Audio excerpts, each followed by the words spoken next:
This is Philly Talk with Philly Mike. Talking Sixers in the Bird Gang, that's our life. Competition, we ain't scared, yeah, that's what we like. Win or lose, you know we showing up and we gon' fight.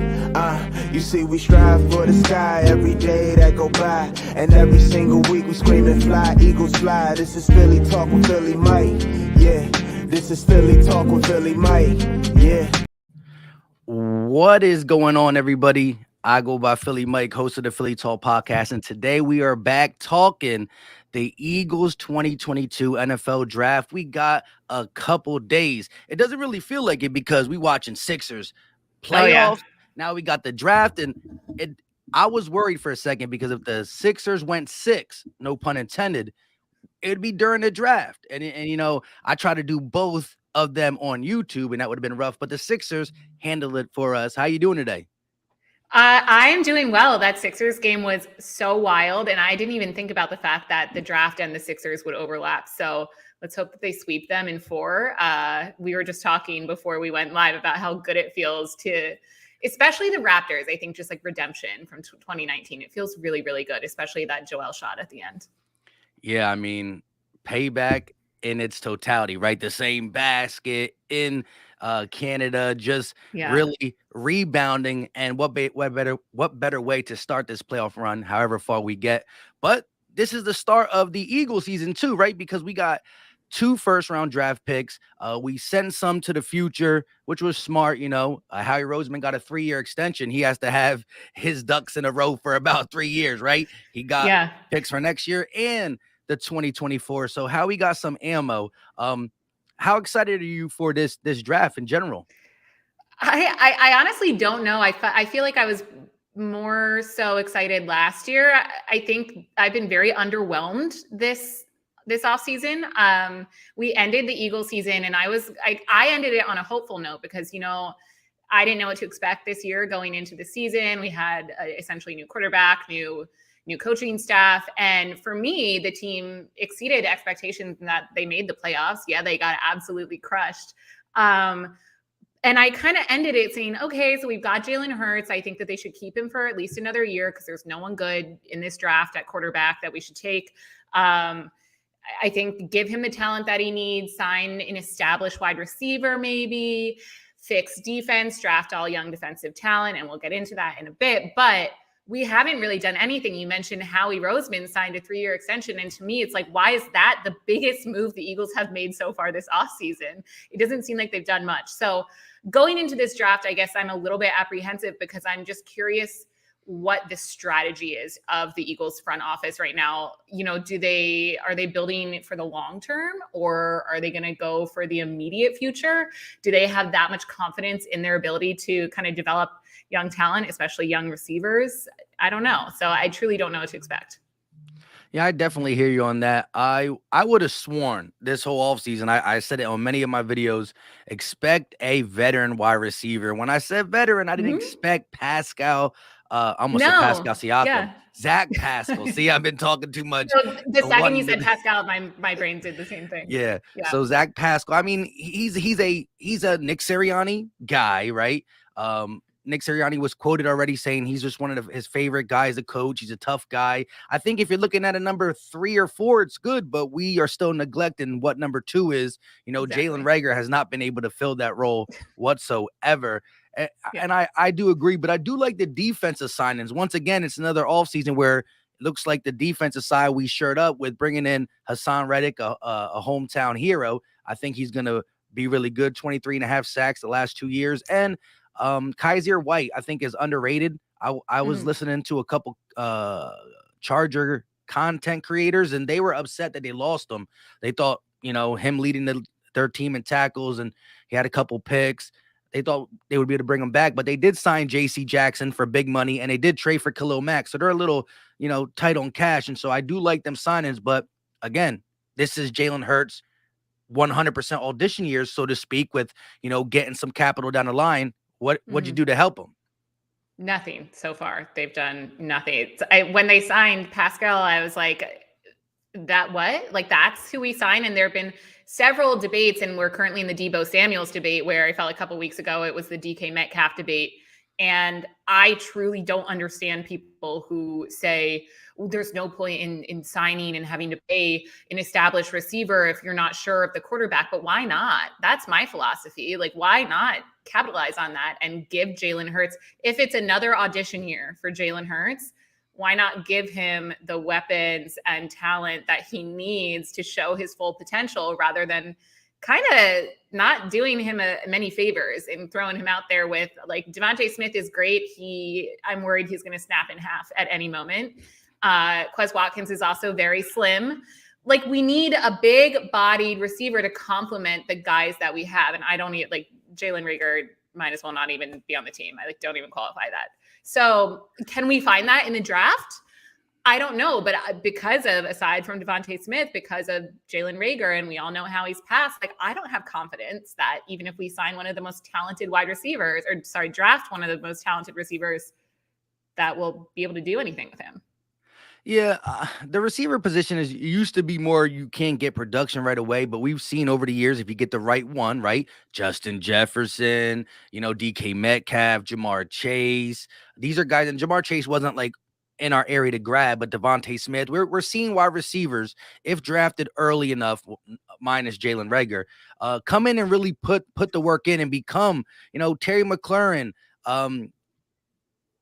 Deebo Samuels. These are all second round, late first round guys who came in and started being productive right away. So I think there's guys out there in this draft class that can do it. But again, now, will we do it, and will Howie make the right one? That's all decisions that, we're going to find out in a couple days. I know. And well, but also note the first two names you said, Justin Jefferson, DK Metcalf, two guys who we could have gotten and didn't. So it, like, kind of is a sore subject for all Philadelphians and all Eagles fans. Like, we know that aside from Devontae Smith and a few other picks, I mean, last year I was pretty happy with what Howie did, but I'm just nervous. I never know what to expect with him. Yeah. Now, before we get into our mock draft and everything, we got the 15th pick and the 18th pick in the first round. And guys in the chat, shout out to you. Make sure you hit that like button. We're gonna do a two-round mock draft, because we're gonna talk about guys a little in pretty good. I don't know what the word was. We're gonna try to describe why we would stay away, why we would pick, blah blah blah. But do you see Howie? And of course, we got capital to really go up and down the board. Do you think, if you had to make a gut decision, we stay at 15 and 18, or do you see us moving up, moving back, or a little bit of both early in the draft? I don't know. That's something that I was actually thinking about earlier today, because I never really thought about the option of moving up, because I didn't think that we would. Like, if we could have easily traded I don't know about easily. We could have traded those first round picks, or even some of them, as part of a deal for, an established receiver. And we didn't do that, which makes me think that they're still not really willing to give away more picks than they need to. Like, we all know how he likes to kind of stockpile those. So I don't know. I think the Eagles' biggest need is receiver. Do they draft one in the first round? I don't know, because they have the past 3 years in a row. And I also think it's a secondary and cornerback. Like, can you get the guys it depends on who's available, I suppose. And it's hard to tell what the teams ahead of us are going to do. Those first 14 picks can go anyway. I feel very strongly that the Eagles should draft defensive talent with that 15th pick, but knowing them, I feel like they're going to go wide receiver. And if they go wide receiver, I don't think they're going to trade up. I think if they want someone like Stingley Jr. or Sauce Gardner, they would have to, they're not going to be available at 15, I don't think. Yeah, looking at just the guys they brought into the NovaCare complex, right? They brought in Sauce Gardner. That's a guy you would have to move up for. They also brought in Thibodeau, a guy you would have to move up for most likely.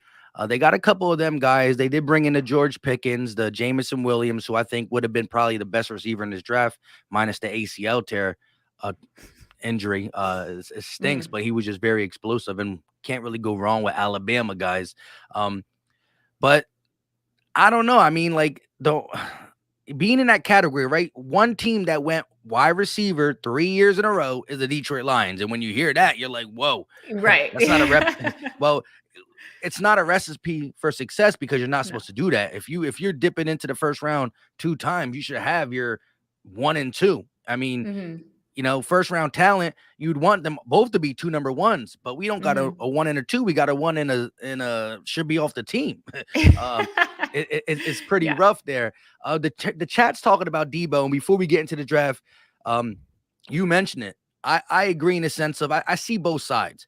If Howie's planning for the long game and doesn't really fully believe in Hurts, then it's smart to get a guy that you believe could be potentially a Debo Samuels, and you have 5 years to figure out the money. It's cheap, blah, blah, blah, blah, blah. Hopefully you get production. Hopefully it's more of a Devontae Smith and not a Jalen Reagor. But if you're scared to pay 20-something million dollars, right? Howie knows how to play with the cap to where, this year where we're a little bit strapped, it could be a smaller cap hit. Yeah, you're going to have to kick the can down the road a little bit, but the cap is going to go up. It's already been reported with the new TV deals and stuff. It's going to fly. So like we're not used to saying 23 million a year for a wide receiver. Well, Amari Cooper was getting paid that in Dallas last year. Michael Thomas was getting paid 19 and a half. I mean, these guys are making that.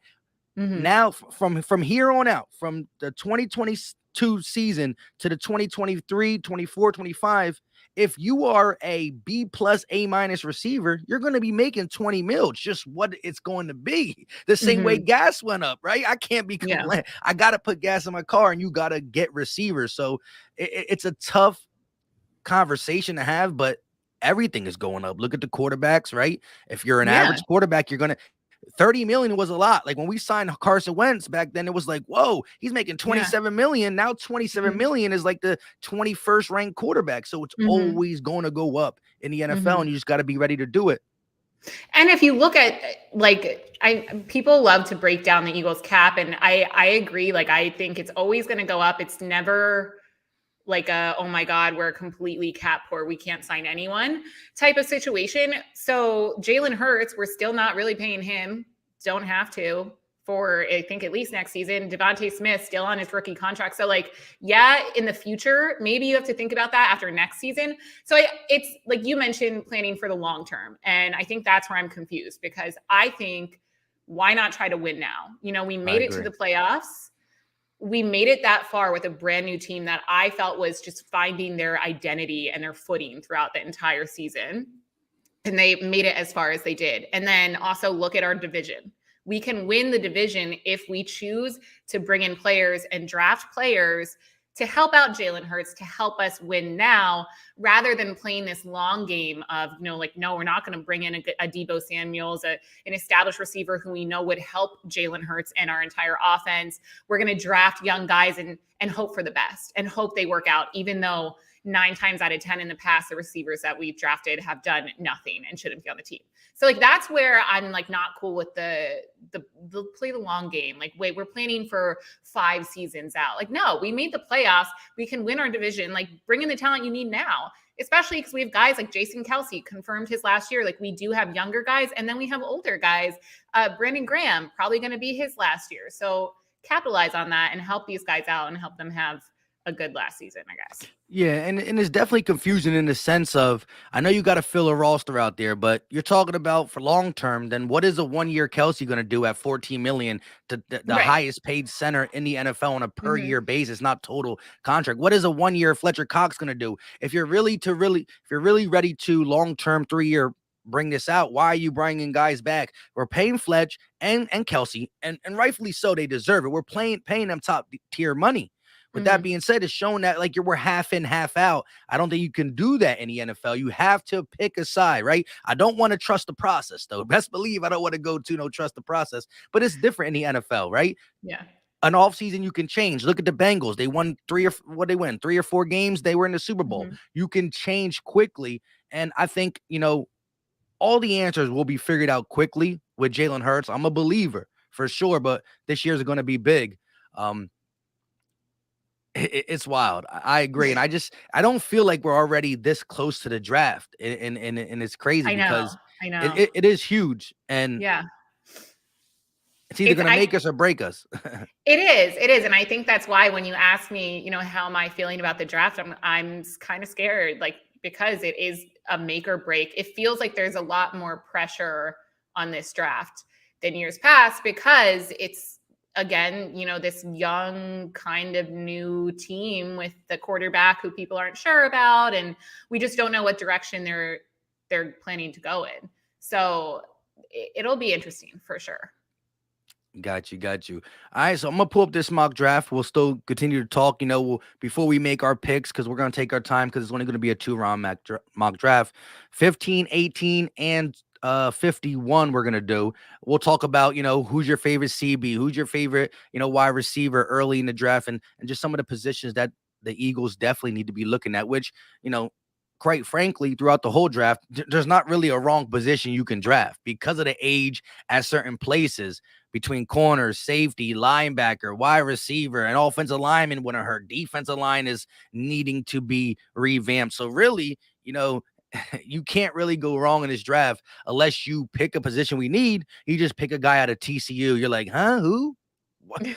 Where's the Ohio State guys? Where's the Alabama? Where the Georgia guys? Stay. Like, if I'm going clothes shopping, I'm going to go into the name brand. I'm not going to try to get something good out the bargain bin. Once in a while you do, but you have a better chance of having some high quality. I feel like that's Howie's thing. I feel like Howie likes to go into the bargain bin. I feel like he gets off on being like, haha, I got someone who no one knows who he is, and he's going to surprise you guys and be amazing. Then they never are. If we've learned anything from Devontae Smith, it's that you go for the name brand. You go for the Gucci. You don't go into the bargain bin. You don't. Exactly. I agree. And that is why I have a little faith. I do believe last year's draft was really good.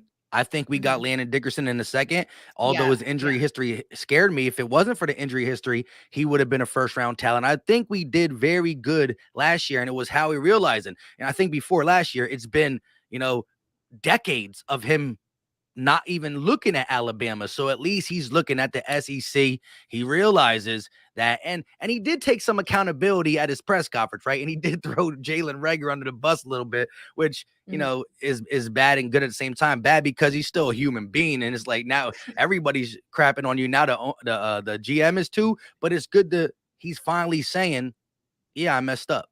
I gotta learn from my mistakes. And then he mentioned Reagor. I'm gonna pull this mock draft up real quick, and then we'll go. If I can find it. Share screen.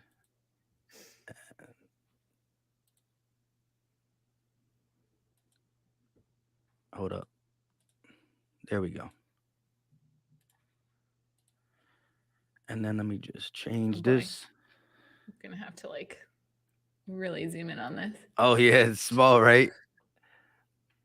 I don't know if I can make it a little bit bigger. Yeah, it takes us all the way off. Let's see. It's okay. No, we got Howie on the screen too to be watching over us as we make these picks. Love it. All right, so we'll go in, of course. We'll take the Eagles. We'll put it on the 2-round. We'll put the speed in the middle because we're only doing 2 rounds anyways, so we can see everybody's draft. After the draft, on the clock, first is the Jacksonville Jaguars. They're going to take Aiden Hutchinson.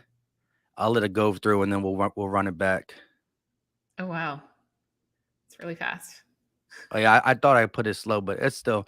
I'm gonna once it gets to us, I'll run it back, and we'll see. So, with the first pick, the Jaguars took Aiden Hutchinson. Second pick, Ahmad Garner went to the Lions. Sometimes I've been seeing Malik Willis mocked here as well.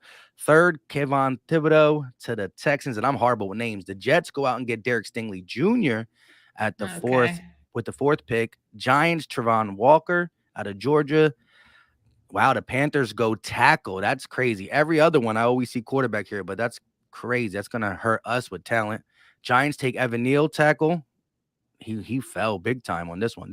It's funny, right? I do these, and it always comes out pretty accurate. Now I'm doing it with you live, right? And it's like they threw a wrench in it, but it is what it is. You never know. Actually, the draft, you never know how it turns out. Falcons take Hamilton, safety out of Notre Dame. The Seahawks take Trent McDuffie, who's actually been tied to the Eagles. I don't really know how I feel about that because I do think he's talented. I just scared to get an undersized corner again and try to put him on the outside. How do you feel about that? I mean, Corner, as I said, I think is one of our biggest needs. So I don't want anyone who has any sort of downside at that position. I don't know. I'm curious to see where Jordan Davis get taken yet? What I to know he's say? not a corner, but he's my Jets go Charlie Carlson, their tackle. Wow. Washington goes Jamison no, Williams. And look at that. Jordan Davis went right in front of us. See, no, at that no, point, God, no. at that point, Uh, really though, I think if Jordan Davis, because you know how he's going to be making the phone calls, he'll know. And Jordan Davis just sounds like a Ravens type player. I think if Jordan Davis falls to between this, Vikings and Houston Texans pick, I think how he makes the call, and that's why if we put it on slow, super slow, we see not Drake, Jordan Davis there. We could have possibly offered a trade because you can do that. You got to just stop it. But right now we sit with Jordan Davis going right before us, Drake London. Wow, Garrett Wilson. It was just a nice run of wide receivers here. And I didn't see this on the last couple drafts either. I did not see Williams, Wilson, and Drake London going boom, boom, boom, 11, 12, 13, and then Davis goes off the board. So right now, if you look at the available players from top to bottom, according to PFS at PFF rankings, George Karlaftis, edge out of Purdue, Devin Lloyd out of Utah, Tyler Lindenbaum, center out of Iowa, Devontae Wyatt, Georgia, a defensive tackle. Plus, he can play on the outside. He's a guy who plays next to Jordan Davis, another guy that the Eagles been linked to. They got the tackle out of Central Michigan, Bernard Raymond, Nakobe Dean, linebacker, Chris Olave, Sky Moore. Here's another cornerback, Andrew Booth Jr. out of Clemson, guard Zion Johnson, Boston College. And again, Howie, never know. He always likes his offensive lineman. I don't think he'll do it in the first round, Good but God, you no, just please really never no. know. Please no. I like Andrew Booth Jr.'s name sticks out to me for then who I'd take at 15. Him and Garrett Wilson. Is he still available? Garrett Wilson went at 12 to the Oh, Minnesota damn. Vikings. Yeah, I would go with Booth Jr., cornerback, At Clemson. Booth Jr., Yeah. cornerback, Clemson. You agree? I feel like you don't agree with that. No, I definitely like Booth Jr. Most of the times when I picked him, I try to get him with my 18th pick. But I fluctuate. I went corner. I went Wyatt Booth Jr. at 1. I went Chris Olave, Booth Jr. I also did Chris Olave and Devontae Wyatt. I do like Chris. Do you think Chris Olave will be available then? I think Olave's if Olave passes the Washington football team, who they've been linked to him, but they got a lot of things they need. If they pass him, I think he'll be there. I think Garrett Wilson is the better one, but I don't think Garrett Wilson will get here to us. So I think Chris Olave does fall to us. I think at this point, I think Chris Olave is on the board. I think Treylon Burks is on the board. Of course, Christian Watson, but I believe he's later down. George Pickens, who I would like in a second if we did go all defense. But I like Andrew Booth Jr. too, though, so I ain't mad at it. Yeah, I mean, I would do Olave as well. I would do him or Booth Jr., I guess. And that's where the crisis comes in, right? Because it's defense, offense, and it's something that we predicted at the end of the season. Which way is Howie going to go this draft? And I've always said, I said it all last season, the Eagles need to draft young defensive talent. And I think I'm going to stick with that. And that's why I chose Booth Jr. Yeah. And I agree with you. For almost this whole offseason, I said, I think we have to not go. First of all, again, I thought we would have a veteran that I can actually call number 2. Right. I really thought that was all happening. kind of like assuming that they would have an established veteran receiver that they brought in, and they've yet to do that. So.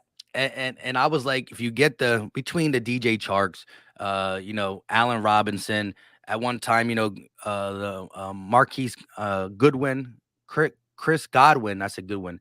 There's just a bunch of guys out there that I would have took. Even like Juju Smith-Schuster, even though he's a TikTok blah. I mean, he's still more talented than almost all our receivers. I do think the upside on Quez is there, but you just get him in there. And so I was going off. There's no reason why you wouldn't go defensive end, cornerback, or just 2 defensive players, linebacker, cornerback. But now with no weapons and Jalen Hurts getting one more chance, I do think that is how he's saying, well, we couldn't get what we wanted in free agency. Did you try hard enough? I don't know.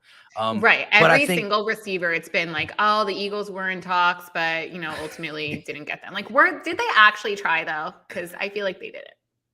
yeah, I agree. And so now within the last 3 weeks, 2 to 3 weeks, I've been open to the Eagles really might go wide receiver. I don't believe it with the first pick, but I believe one of them picks will be wide receiver. And again, maybe Howie falls back. Maybe he's like, okay, there's still good wide receivers. I can get some compensation and still get a wide receiver there. But since I'm gonna let you rock this one out, right? And listen, this is just a mock draft. Every click of a button, if I restart, there'll be maybe some of the same guys there, some not. It just is what it is. But if you had this board looking like that, with Nakobe Dean, Devin Lloyd, Chris Olave, and Andrew Booth Jr., you will go. Sorry, I'm like writing like, down. I'm gonna go. I want to go with Booth Jr. and I'm having an internal crisis because, like I said, like I have preached go defense, and I think if he's available, you have to get Olave. So I think I would go him at 15. Chris Olave at 15. Yeah. There we go. Drafted. That was really hard for me. I don't know. I have new respect for Howie Roseman now. That was stressful. Wow. Well, there it goes. So after Chris Olave, the Saints, for some reason, don't go quarterback. What is going on? There's not a quarterback off the board yet. Like, yeah, I've been seeing quarterbacks in like other mock drafts go later and later. You saw them go later. I always seen at least between the Lions, sometimes the Panthers, sometimes Washington, but the Saints definitely took one here. They took Devontae Wyatt. See, my last one, I went Chris Olave here, and then I went Devontae Wyatt here, but he just got taken off the board by the Saints. Devin Lloyd went at 17, but your boy Andrew Booth Jr. is still there at 18. Still available, yes. So you know who I'm taking. Yes, 100%. Andrew Booth Jr. Here we go. Do it up. Devan Kaney gets her wide receiver and corner of the future for the Philadelphia Eagles. I would be very happy with that. If that actually were to come to fruition, I would be fine with splitting it defense offense. Wow. So then after that, the Saints go George Karlaftis. So the Saints really working on that D line, inside and outside. Malik Willis, first quarterback off to the Steelers. I just made a video a couple days ago about this draft being very unpredictable. Oh, George Pickens went to the Jets at 38. So whether that's true or not, like I think that if we didn't go wide receiver, I preach this too, that if we don't go wide receiver and we end up going defensive end or linebacker, because I'm not opposed of Devin Lloyd, I'm not opposed of Devontae Wyatt, Jordan Davis, any of the defensive edge that are normally mocked there. If we go linebacker, and corner, then I think Howie has to be aggressive with that 51st pick, try to get it up to around 38 to 44, so you can go get the receiver you want, right? Like a George Pickens, Mechie might be even a little later than that, but I really do like Pickens a lot, so I wouldn't be mad if it's a corner, a la Booth Jr. or one of these guys, a defensive inside guy, or outside guy or linebacker, just a guy who can pass rush or help out on the defensive side of the ball, not named cornerback. And then you try to move up to get that low, that's still pretty good wide receiver, because I still think a handful will be there between 38 and 44. Yeah, no, I agree. I think a corner, like any secondary position, would be a priority, but the only exception I would make to move up for, or the only player I would move up for defensively that's not in the secondary, would be Jordan Davis, because I think he is going to be, no matter where he goes, someone who can revolutionize and change a team's defense for years to come. You said he fits with the Ravens. I think he would fit really, really well with the Eagles. But yeah, I mean, I also agree with what you're saying. I get it. No, I'm picking up what you're putting down. No, I agree. Jordan Davis is somebody that I would definitely look at. Again, I'm 31 years old. I don't remember the Eagles being bad with the defensive line. That's been the Eagles' bread and butter on both sides of the ball, offensive line and defensive line for my Right. whole life. With Right. that being said, this year we were 31st in sacks, and I didn't like the Mhm. feeling of that. I don't like to see Mhm. quarterbacks just sitting back there picking us apart. So I think the defensive line definitely has to be addressed, and that's where you look at the Jordan Davises, the Devontae Wyatts, the Jermaine Johnsons, the Karlaftis, the guys that might be there around there. So with the Mhm. second pick, this is our last one because we're gonna save this one up then. So the Eagles are on the clock. Daxton Hill, a safety that I think two safeties that I like a lot, Lewis Sign and Daxton Hill, both went a little bit before. Oh no, they didn't. Where I'm still at 28, so they went pretty good. Jaquan Brisker, the Penn State safety, went at 48. He went right before us. Another edge rusher right here, Nick Bonito out of Oklahoma, pretty good, went right before us. But we sit at 51, and if you look at best available, they got Leo Chanel. Wait, how is Drake London still available? Oh, that's Drake Jackson. That's the small Oh. print. You're like, what? I saw USC. I'm like, wait, what? No. Yeah. Okay. So That makes with sense. this pick, they got Leo Chanel at linebacker, Wisconsin. Drake Jackson, the edge rusher out of USC. And this is the guy, one of Mel Kiper's last mock draft. I think it was Mel Kiper. Mel Kiper or Todd McShay mocked us Drake Jackson. So I just started looking into him. Versatile guy. He has like the body to he looks like he could do a lot more than what he does. But he's still That's good. I mean, the scouts say that he hasn't reached his ceiling, and with NFL coaches, they think he has the ability to, but that's the reason, he's going to fall to the second round and be around 50 to 60 because he just hasn't lived up fully, but they believe there's more untapped potential. But they got another linebacker from Oklahoma, Brian Asamo, a tackle, another linebacker, edge rusher, and Kingsley. Don't know how to say that last name. They do got Matt Corral on the board still. If you're thinking about quarterback, no, I'm just kidding. I don't know about that one. Wait, scroll down a little bit more. I don't know. I would go edge rusher. You would go edge rusher. Let me see. Let me look. It's a tough one. It's a tough one. The chat loves the linebacker from Wisconsin. They've been talking about him. Oh well, I get No, we haven't gotten a linebacker yet. So yes, I agree. Thank you, chat. Yeah, I'll do linebacker. Sorry, I can't read it. So You're good. You're good. It is small print. Oh, so Leo. Yeah, I would do Leo from Wisconsin. There we go. Why not? That's pretty good. So you hit on wide receiver, you got yourself a cornerback, and you got yourself a pass rusher to combine with the likes of starting, I would believe, is Brandon Graham, who shout out to Jacob Media. They had him on the other day, and he sounds ready to go. He was talking with Derek Gunn and a couple of other people I'm not sure of. But there we go. First round, Chris Olave. And Andrew Booth Jr., and then Leo Chanel, linebacker out of Wisconsin.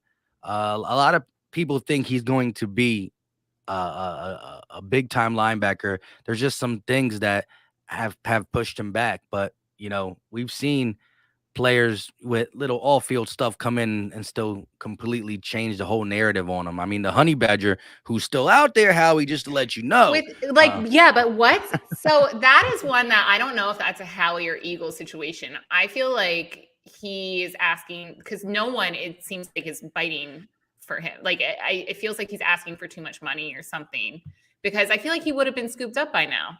Or there'd be rumors of, people there's something going on with the Honey Badger there. Because I was all for it. And for days there, I was like, oh my God, it's going to happen. It's happening. And then I feel like it hasn't happened yet. It's not going to happen.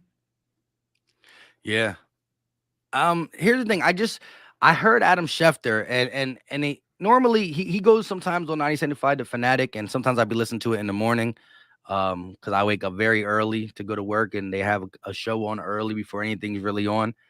And he was talking to, I believe, John Kincaid and their crew, and he said that one of them said, do you see the Honey Badger making a move, not necessarily to the Eagles, but a move before the draft? And Adam Schefter said pretty firmly, like sometimes they just talk, and he says like, I'm guessing this, and he chooses his words wisely because people are going to quote him.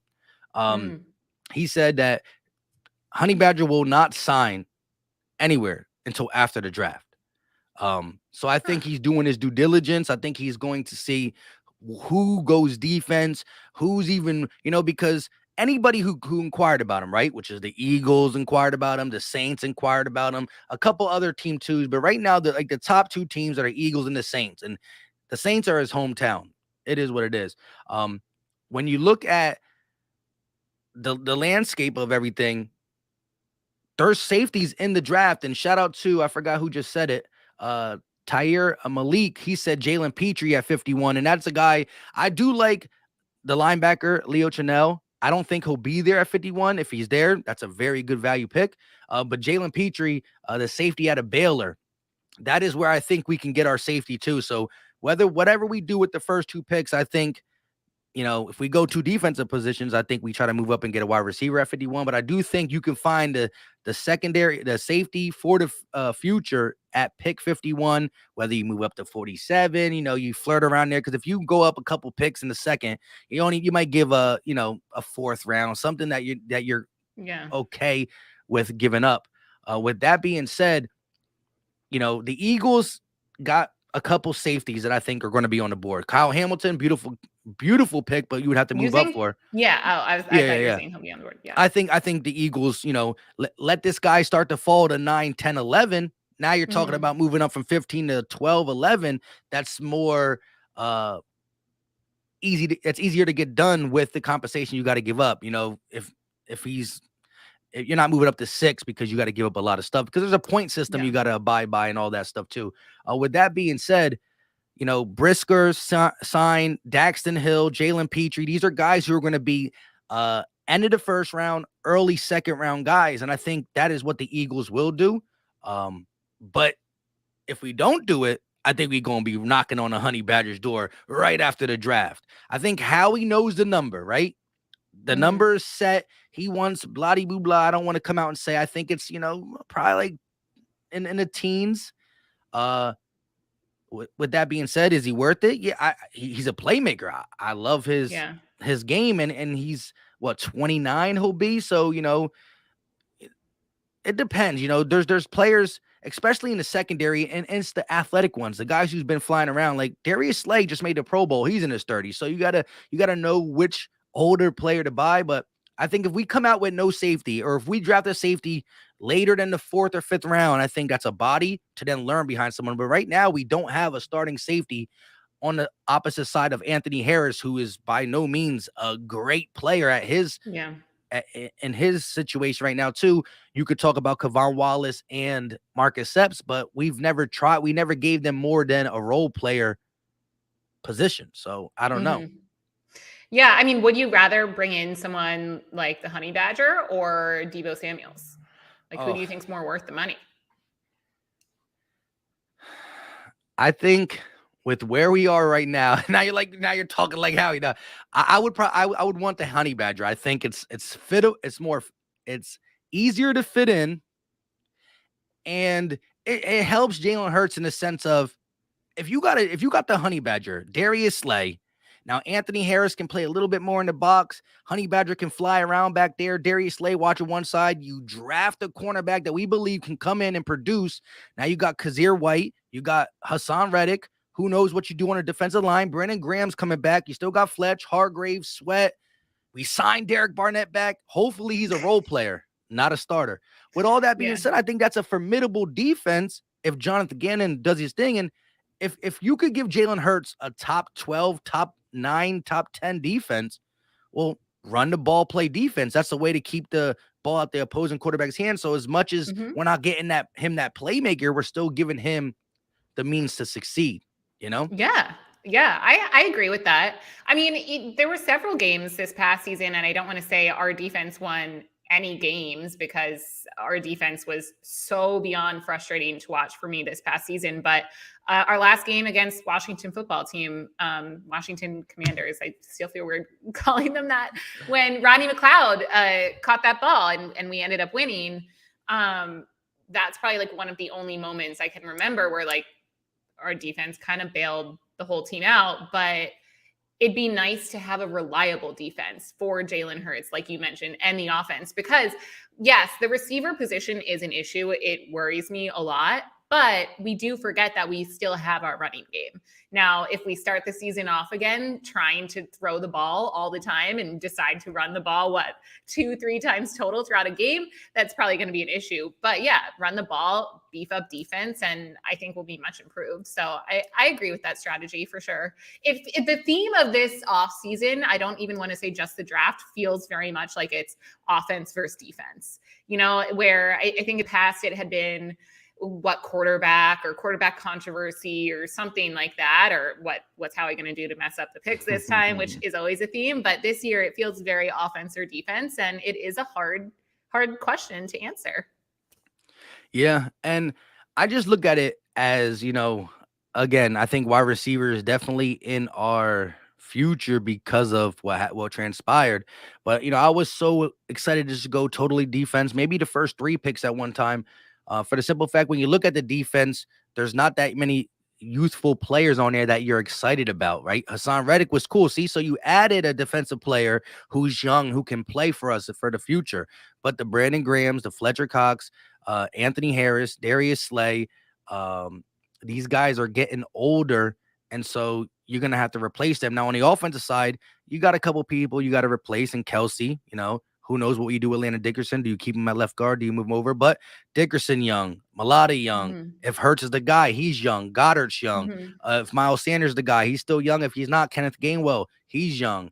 You look at Devontae Smith, he's young. Quez Watkins, who I believe can be a solid third, especially if you get in a formidable second in there. He's young. So when you look at the age, the offense has the youthful guys who are producing still. The defense is where it gets a little old. So, I ain't mad at why. Yeah, you're not mad at what?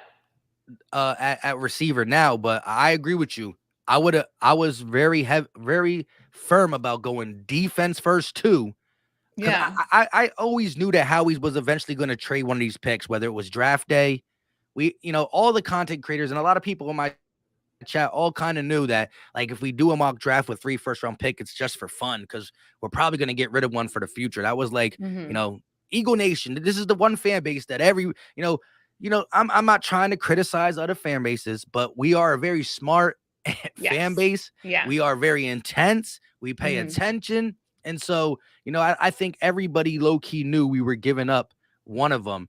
And again, if we go 2 defensive players, I ain't mad necessarily, because I just think that, this draft, the way it's set up, and because we have 2 firsts next year, as much as we want to compete, which we need to want to compete, we also gotta we gotta get younger. So whether we're competing next year or the year after that, when we do hit free agency, we can go out and get veteran guys because the bulk of our team is youthful.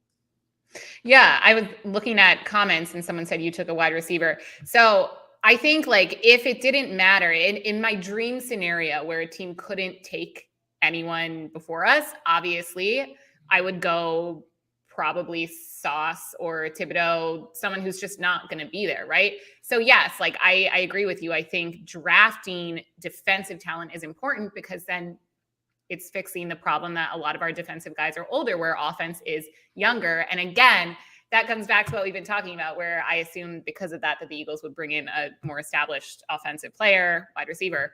But because that's not going to be the case, I think if a receiver like Olave or someone who's a standout is on the board, you have to take them 15th or 18th. But I do think that they should split it 1-1 offense, defense. What order that goes in, I don't know. That's up to Howie.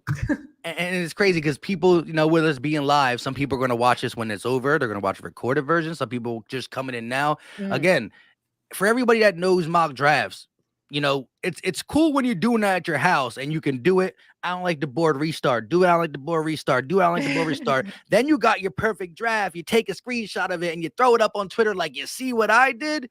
Well, Yeah. when the draft starts and these guys go off the board, Howie Roseman can't call up and be like, yo, can we redo this?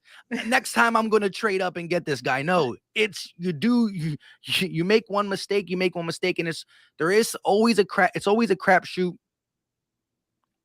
A percent of everybody being a bust. Like, look, if you go back and look at the top 10 picks, not picked by the Eagles, just picked in general, there's always going to be one or two guys inside the top 10 that are busts. Mm-hmm. It's just, somehow the Eagles are always one doing it. Right. And that's the age old question, is it the players we're getting? Like, maybe it's not Howie Roseman's fault. Maybe it's our coaching, which has changed. And yet the same situation tends to continue happening where we bring in these young guys, particularly wide receivers, and then they don't perform the way that we expected them to. So it will always worry me no matter what.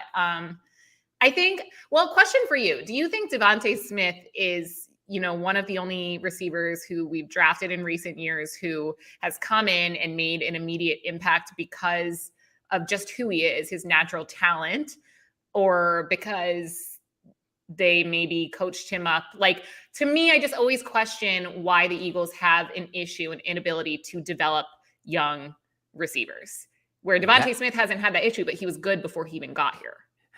Yeah, you're right. And the crazy thing is, like, head coach first year, wide receiver in college, wide receiver coach to get to come up in the NFL. I thought he'd make a big difference, and maybe he will in time. I think maybe with being the head coach, he couldn't do it all. I'm not the biggest fan of Aaron Moorhead, but you're right.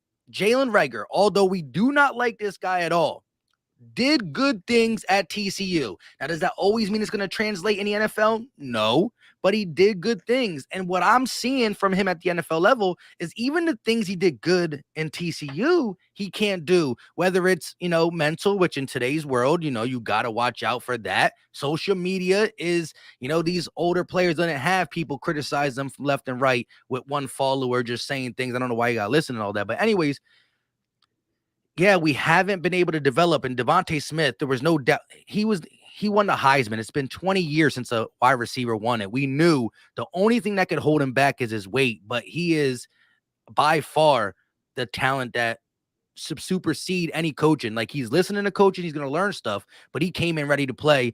And I fear that, we're not going to get better at it. But I don't think Nick Sirianni could change the whole wide receiver complexion in 1 year, but I think we're on the right track at getting that position fixed. Quez Watkins is interesting. He was a 6th-round pick, and he went from a 6th-round pick who didn't play with Doug Peterson much, right? He was injured a little bit, to now being the 3rd wide receiver. And only reason he was 3rd is because Howie Roseman refused to take Jalen Reagor off the field because it's a 1st-round draft pick. He got to make sure it's a bust before he lets him go. With that being said, Quez as a 3rd option in a running offense with being picked 6th overall, he had 647 yards. Mm-hmm. You think about the year that we went to the Super Bowl and Ertz was a main contributor. But you still look at what's it called? Let me get this off real quick. You look at I lost my train of thought. You look at Alshon Jeffrey, he had 700 yards, but we shared the ball around. I'm just saying Quez Watkins is low key started from the bottom, now he's here type of scenario. And so he did, whether it's the dog in him or as Nick Sirianni would say, dog mentality, he came up through the ranks. So there is promise with Quez, not so much Jalen, but I think that has to do with Nick Sirianni. But previous years, Doug Peterson got us a ring. I love it. But the player development, the guys around Doug, it was atrocious. Well, yeah, I think Doug got us a ring, but that's also because before that, the Eagles brought in Alshon Jeffrey. They brought in, I'm having a brain fart right now, the running back Smith. who... Oh, LeGarrette Blount and Ajayi. Yes, yeah. Who both played incredibly that season. Like, he had a lot more to work with. I mean, I always go back to, on the defensive side of things, where Jonathan Gannon, who I still question, like I would question his defensive schemes after every game because it was just so passive and frustrating to watch. But he would say, literally, I don't have the talent. Essentially, I don't have the personnel to work with. So, and that goes for both sides of the ball. If you don't have the personnel, you have coaches out here saying they don't have the personnel, then get them the personnel, get them the talent that they need. So I just hope that this draft doesn't come down to something that's very frustrating to watch, where again, I'm underwhelmed as I have been all off season. Get Jalen Hurts the personnel he needs too. Yeah, I agree. But like I said, going forward, I think the wide receiver position is slowly going to be fixed. And I think we're going to have to, invest one more wide receiver, even though we don't. Shout out to iShine with the $9.99 super chat. Appreciate the love, my guy. He said, not a little old, Mike. Our defense is extremely old. Fletch, Slay, BG, Harris, plus the Gravedigger is like 29 too this year. And Hargrave is actually, this is his last year. We'll have to extend him too. So he's 29, will be 30, and this is his last year. You either have to extend him or not. Do you extend a 30-year-old? What do you do? He said he's 29, I believe. I want defense plus more defense, in my opinion. Love the content. And she said the same thing. For the longest time, her mind went to all our first round picks. Maybe most of our picks are going to be defense. I think. And again, I don't think you'll be mad. I don't want to speak for you. Would you be upset if you do see some of them, if you see Chris Olave, maybe a Treylon Burks, maybe even Jameson Williams sitting there, but somehow they went Jordan Davis and then they went a corner. If they went Jordan Davis and a corner, whether it's Booth Jr., Trent McDuffie, Kyer Alam, even though I think Booth Jr. got the leg up because he visited us. If they went Jordan Davis and a corner, and there was wide receivers on the board, would you be mad, or would you still be like, we got two solid defensive pieces, we got to do what we got to do?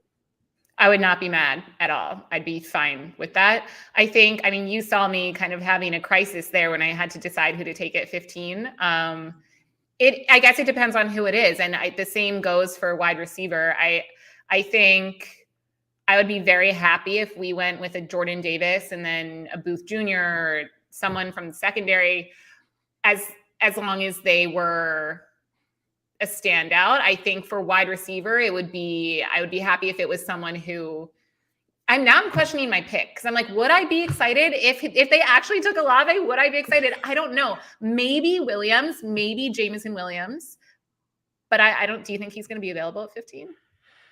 I do. I think if he didn't tear his ACL, I think then he would be the number one guy. I think when I look at the wide receivers, I look at it, and it's getting closer to the draft. I was going to do a video on this, but I'm just going to say, I think it goes like ACL.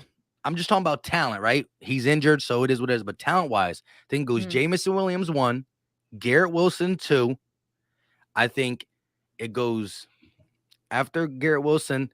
I'm going to go Chris Olave 3. I'm going to go Treylon Burks 4. And Drake London, I might put him 5. Really? Okay. I'm not big on Drake London just because I know he got the 6'4" body. I know he's very good at contested catches, and he was very productive before he got hurt. What is it, like his ankle? I believe. I think he hurt his ankle or something like that. But I mean, an ankle's better than an ACL, though. Correct. Yeah. So I'm putting that aside. But I'm saying we didn't get to see him finish out the season in a sense of, in this NFL, I think you got to be explosive. I think the defense, I mean, size matters in the NFL for catching the ball in the red zone and stuff like that.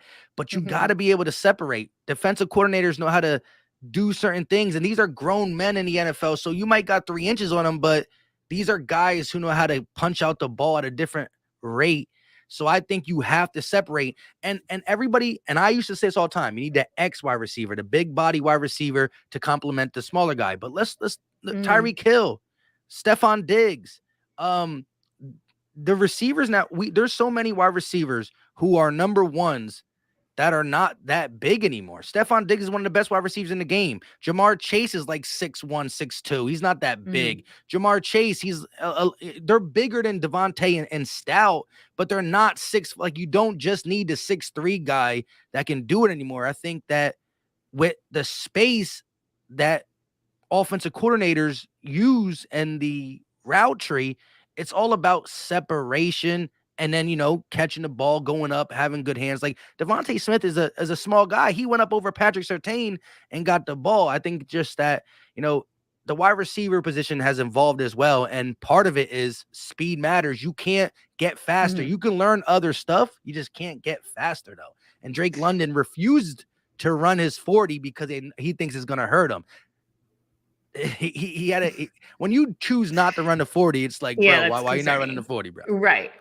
We know you're not fast. Are you that slow? And I've been a big fan of the, we should get a bigger receiver to complement Devontae and Quez Watkins. Like most of our receivers are on the smaller side, but I think talent is talent. And if you have someone who measures up to them, then that still relieves Devontae Smith on the other side when he's being doubled. So like, I think if someone's good, they're going to be good. The size doesn't always matter, but it just does make me nervous when I watch Devontae make these plays. And I'm like, oh my God, you're going to blow away with a heavy gust of wind. He's just so small and it scares me, but he's been okay. He's got his bionic arm. So yes, that's when he plays legit. Back. He needs to bring that out. Yeah. Now, but like, again, and I'm also talking again, Devontae is extra small when you talk about weight. Like Devontae's right around 6'6", 6'1", so he's not like a 5'11" guy. He's just weight. He only weighs like 170, and that's being nice, I guess. Even Stephon Diggs, who's 6', 6'1", weighs 180. You look at Deebo Samuels, he's 6'2", he weighs like close to 190, whatever. So I think it's the weight, not necessarily the height. Height was good. We saw a couple guys like Plexico Burris, Braylon Edwards, Calvin Johnson. You see Claypool over there for the Steelers. I'm not saying it doesn't work, but see, Treylon Burks is a guy that I really like in the sense of he gives you that 6'3" body, the size that everybody wants, but I physically watch him run by people in Arkansas's offense. He runs by people. He's a 4'4" guy. He's not he's not as fast as the 4'3" Chris Olave, but at the end of the day, I think Drake London, to me, he's either going to be really good, and knowing the Eagles, we get him, and it's a USC receiver. He came from the same school as Aguilar, and then we got to, someone said this on Twitter. He's either going to be a Mike Williams or a J.J. Arcega-Whiteside, because like, what do we do? Oh, wait, I actually think I saw that. Yeah. And he was like, I'm not even going to weigh in on that debate. Yeah. You really don't know which way it's going to go. But that's any receiver who's drafted to the Eagles, right? At this point, now I'm tempted to say you don't know if they're ever going to be a Devontae Smith or a Jalen Reagor. Like, yeah, but Alabama, not going to. TCU. You see what I'm saying? Well, yeah. I do. I just have no faith in the Eagles developing young talent. As I said, I have none. That's why the big schools, think about it. Ohio State gets you NFL ready. Georgia gets you NFL ready. Alabama gets you NFL ready. TCU and then USC. I mean, like, there hasn't been great wide, and you can't just go off of one. You can't go off like the last 6 wide receivers from USC are not good, so this guy is not good. You can't. It doesn't work like that. But I mean, once again, get the name brand stuff. And then here's the thing. If you get the name brand stuff and you go wrong, that is something that we're not going to be able to kill you for, because it's like we all were fooled. Right. Yes. Yeah. And that's what I've said. Like when all else fails, go with any Georgia defenseman who's available. Go for that's name brand. Go for the name brand. They're proven. They're good. You can't go wrong. And then it also saves Howie's ass, because then we can't go to Howie and say, like, why did you try to pull a fast one and think that you were all slick by drafting Jalen Reagor over Justin Jefferson? He saves his own back with that. Yeah. So name brand. And then, go Gucci. And then again, Justin Jefferson, the concerns were we need him on outside. He plays in the slot, and he's not as fast as Reagor. And Reagor played, outside and inside, and he can punt return, and he's faster. Justin Jefferson, a great talent, but he's stuck to the slot. But Justin Jefferson went to LSU. There's the name brand again, and it doesn't always work like that. But that's why the scouts job is to find in the first and second round, shop at the name brand stores, right? The third, fourth, and fifth. Now you got to go deeper. You got to go look. Save the creative crate digging for the later rounds, please. real quick, shout to some Black Ninja with the $2 super chat. Appreciate the love. He said, "What do you two think of Sky Moore in the second round? If he lasts there, Sky Moore, he ran a 40. He's a quick player too. What am I gonna say? If we did go, if we did go two defensive players, right, in the first round, he's saying if Sky Moore's there in the second, who would be if I had to ask you, Sky Moore, John Mechie, George Pickens, them group of wide receivers, would you who would you consider and how much do you know about Sky Moore? I don't know much about Sky Moore. I do know that I don't want George Pickens because the injury scares me. I don't like it. Worries me. I already am scared whenever Devontae Smith makes a play. So, yeah, I don't know that much about Sky Moore, but I would take him over George Pickens. I would take Olave over Pickens. I would take Jameson Williams, obviously. Or Yeah. I don't know if I would take Drake London over him, but yeah. So what is your take real quick on Drake London before I talk about Sky Moore? Like, because I didn't get that your take on just him being a flop or not. Like, because some people are saying he's one of the best wide receivers. Like, where do you weigh in on Drake London before I just talk about my answer on Sky Moore? So I was, when I originally started prepping for the draft, I was like, oh, this guy's great. Like we should go for him. Or I honestly was like, well, I don't know if he still will be available when we pick at 15, but he kind of fell out of favor with me the more I looked at, I mean, kind of what you said, where I don't know if I'd count USC as a fully NFL ready school. It's not like an Alabama or a Georgia. So would I be unhappy if we drafted him? Maybe if they took him at 15, but I still don't know if I'd say I'd be unhappy. I'd be kind of like, okay, like we'll see. But there are other receivers who I would take over Drake London now, where before I was like, oh, this guy is like big. Because I was a big fan, and I still am, of complimenting Quez and Devontae with a bigger bodied guy. That's why I was all for getting DK Metcalf, and that kind of seemed to fizzle out. And that's definitely not happening now, but just any sort of sturdy receiver, because right now Dallas Goedert seems to be our most sturdy receiver, and he's a tight end. Yeah. Who catches the tough balls and drops the easy balls for some reason. Yeah. Hopefully he gets over that. Yeah. But special skill. But the Sky Moore thing, and I low key really didn't know about him until one of my streams with Laura Brunson. He talked about him, and I looked into him, and I will have to agree with Joey. He's a little bit like a Golden Tate. He's quicker than Golden Tate, but what he can do in a slot is wild. I think I think he's like 100 and he's not 200. He's like 190. I don't think he's 6 foot, probably like 5'10, but I like the versatility of a Sky Moore in the slot. And if you're telling me at 51, I think a lot of people think he's not worthy of a 51 pick. And I think at 51 is right where he's going to be. I think 5 picks before, 5 picks after is where Sky Moore is going to be. So some Black Ninja, I think that's it's very possible, because although the Eagles are looking for that number 2, we really don't got a slot guy that you can just say you're confident of him playing in the slot.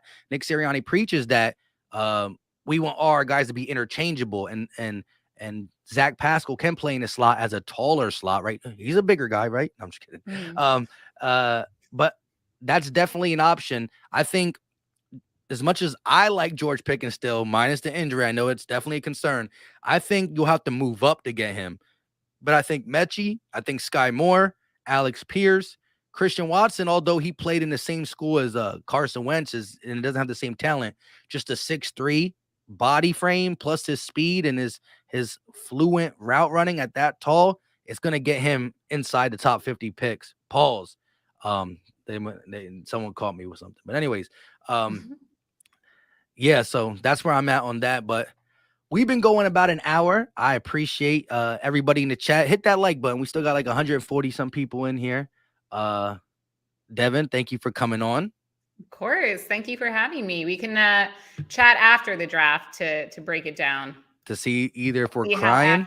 Yeah, crying or... You know what? When it comes to the Eagles, we're always going to be crying about something after a draft. So just prepare for that.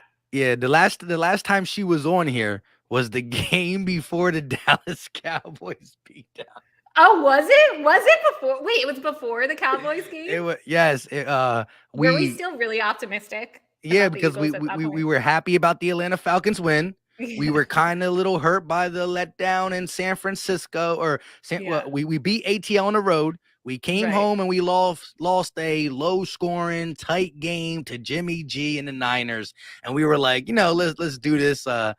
And then we just that was So Jalen young and Hurts' worst naive. game, and Oh my God. it was That Dallas game I still remember was probably one of my least favorite Eagles games I've watched in quite some time. that's when a But lot of people jumped off the board of Jalen Hurts and never got back on. Like they didn't get, well, they were like he it was over. that in my opinion was his worst game of the season. Correct. Maybe, yeah, I would say that was worse than the playoff game against the Bucks. They were close. They were close. They were close. They're both dumpster fires. But yeah, it's crazy to think about how optimistic we were, I think, because like we talked about, like when they came out and played the Falcons, I think no one had any expectations whatsoever. And then kind of plummeted after there. But they got it back. They got it back a little bit. Now they'll have Brandon Graham and guys who were injured back. So we'll see. Someone said in the chat, MB for quarterback, right? Just put a superstar on the team. Probably. And then, but yeah, I appreciate you coming on again. Shout out to everybody in the chat. Hopefully she can come back on, not right after, but a little bit after. We can, get the guys. We can do our homework on them. We can hear stuff around it. Maybe, training camp. We'll get some good videos of Jalen Reagor catching one-hand balls, thinking that these guys are going to. About it. Yeah, I know it was wild, but I do think there's no way depending on how the schedule is. I don't think Jalen Hurts gets worse. I don't know how much he gets better. That is what I'm waiting to see. But I think and people hate me saying this, but Nick Sirianni, year 2, starting as calling plays. Jalen Hurts year 2, Devontae Smith year 2, like that alone is going to probably elevate them a little bit. They're like, we don't care. We still want more talent on this team. But I do think,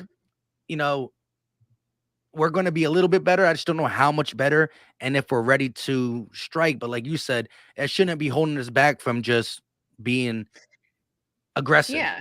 I mean, and that's one last quick point here. That's what's bothered me the most about this offseason and not bringing in any notable established talent yet, because people complain about Hurts. But like I've mentioned, we spent this whole season essentially building an identity. And by we, I mean the Eagles. I'm not on the team. The Eagles spent the season building and finding their identity as an essentially, new team. And it felt after those broken years, because the team was fractured with Carson Wentz and Doug, and we still don't know entirely what happened, but you could tell that one or both of them did not have the locker room. So something that I can confidently say is that Jalen Hurts and Nick Sirianni have the locker room. So why it's mind-boggling to me that people are in favor of kind of throwing that away and bringing in a new quarterback. It's obviously a different story if it had been like Russell Wilson, but I just think why break what they've built all season? Why not just keep building on it? So hopefully they continue to do that after the draft. We'll see. Yeah, I mean, this is the year that starts the inflection of youth. So again, this draft is important, and it's really going to show us which way we're going. We're going to be hunting for a quarterback, hunting for this, or we're going to be riding with our guy, and then the future looks bright. The future looks bright, and roots on 3, 1, 2, 3 roots, right? Yeah, shout out to that. With that being said, I appreciate you for coming on, and everybody in the chat, hit that like button if you're new, subscribe. Go check out Devan Kaney on Twitter. Great stuff there. Always talking about gambling tips, Sixers, Eagles. You won't be sorry following her on Twitter. And if you're not following me, same thing. We'll catch you on the next one. Peace.